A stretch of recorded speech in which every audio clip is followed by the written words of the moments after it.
All right. I hate that I have to do this today, but there's been a sort of personal thing that relates to the show going on the last 24 hours that I want to tell you about because it is once again just this is the worst type of stuff that I have to deal with as host of this show. I and the David Pakman show are now under attack by a so-called left-wing activist, really sort of a centrist democratic activist, and this came up out of nowhere yesterday with no warning. And quite frankly, I need everybody's support here. So let me tell you the story from the beginning. Indulge me just for a few minutes and everybody will be caught up. Back in December of 2018, a woman named Amy Siskind tweeted on her Twitter account, quote, "I will not support white male candidates in the Democratic primary. Unless you slept through midterms, women were our most successful candidate. Biggest Dem vote getters in history, Obama '08, Hillary 16. White male is not where our party is at and is our least safe option in 2020. Now, of course, the biggest Dem vote getters piece ignores that when the population grows over time, you would expect candidates to get more and more raw votes. But forget about the math issue. To me, the idea that was tweeted here is the opposite of progressive. She is saying that on the basis of race and gender, she's ruling out supporting certain candidates, white male candidates. That's terrible. I don't agree with that. Now, a side note, Amy Siskind was a big Hillary supporter in 2016. That's sort of her placement within the Democratic Party and the left.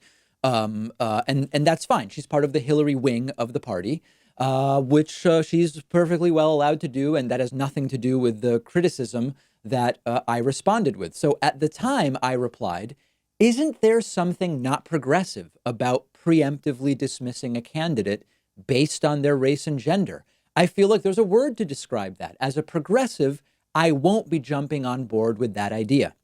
And at the time, remember, this is 2018, Amy Siskind responded to me, quote, "Secure men are always at the forefront of diversity. They don't see their place or status threatened by lifting women, people of color, or people of all sexual orientations because they are comfortable with themselves," suggesting I'm neither secure nor comfortable with myself or uncomfortable, lifting women or people of color. And I responded once again, that's exactly right. And I'm 100% on board with that. It seems to be the exact opposite of preemptively disqualifying candidates on the basis of race or gender.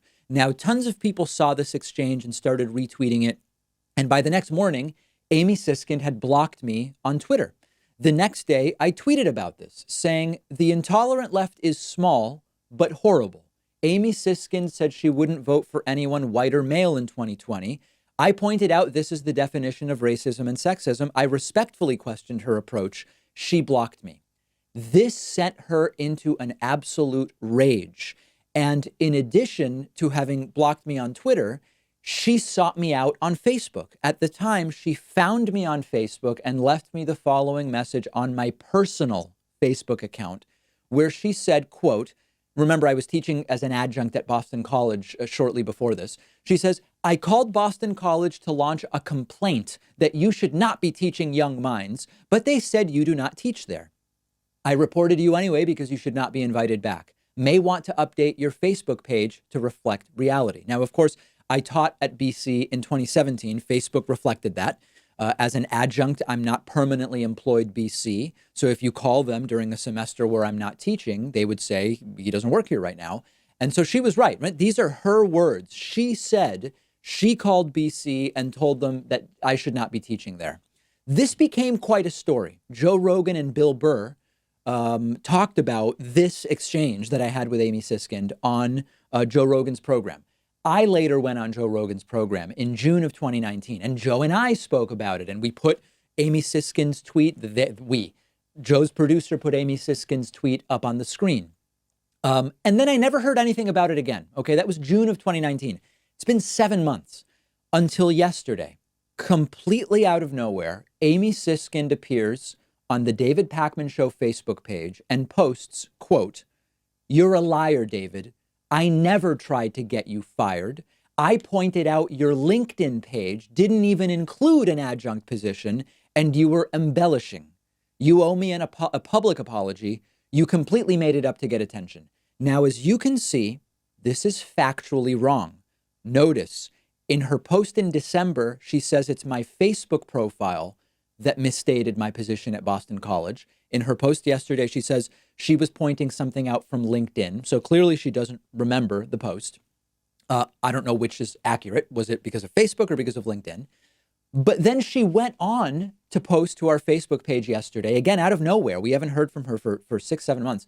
She says, quote, someone sent me a link to an entire segment you did with that openly racist, transphobic, misogynist Joe Rogan, in which you trashed me for something made up. I never called Boston College. I never tried to get you fired. This is a complete fabrication you made up to get attention. You must publicly apologize for this lie and smear. Now, let me remind you, Amy herself posted on my Facebook page, quote, I called Boston College to launch a complaint that you should not be teaching young minds, but they said you do not teach there.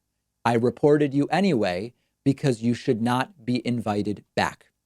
And this is where it's getting ugly. She is now making threats, saying yesterday, I will give you today to apologize, then I will be sharing what you did publicly. Now, of course, I did nothing wrong, so I'm not going to apologize. But people who know Amy Siskind have been warning me, she will go after your advertisers. She will go after the stations that broadcast your show. She will lobby Free Speech TV to drop the David Pakman show. And she has resources behind her, those sort of centrist establishment Democratic Party resources. Now, anybody who looks at the facts sees in December of 2018, she said, I called Boston College and told them not to have you teach there. She might have been lying back then, or she's lying now, right? We don't know. I reached out to Joe Rogan about this since it relates to the conversation we had on his show. He's aware of it. I've been in touch with our legal team. We just don't know what to expect right now. And it's a really tough situation because she does have friends in important places in the Democratic establishment. She has the type of support that we might call moneyed legacy Democratic resources. So I am telling you this not so that you go out and send Amy Siskind tweets or attack her. In fact, let me be clear. Do not do that. That is not what I am asking anybody to do. That's not going to help us. What I am telling you is we may be up against something big here that could really be damaging to the show, and it'll become a distraction from the 2020 election coverage. It'll become a distraction from covering issues, a distraction from the coverage of the impeachment of the president of the United States. I don't know whether this is going to end up costing big money. I don't know whether this is going to end up losing us some of our broadcast platforms. She has connections in the establishment legal community, the establishment political community, the establishment media community, people who could make my life a living hell.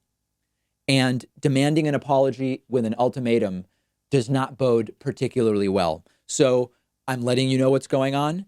Please consider supporting us directly. Grab a membership at joinpakman.com. She can lobby our stations to drop the show. She can't do anything about people who say, I'm going to support David Pakman directly.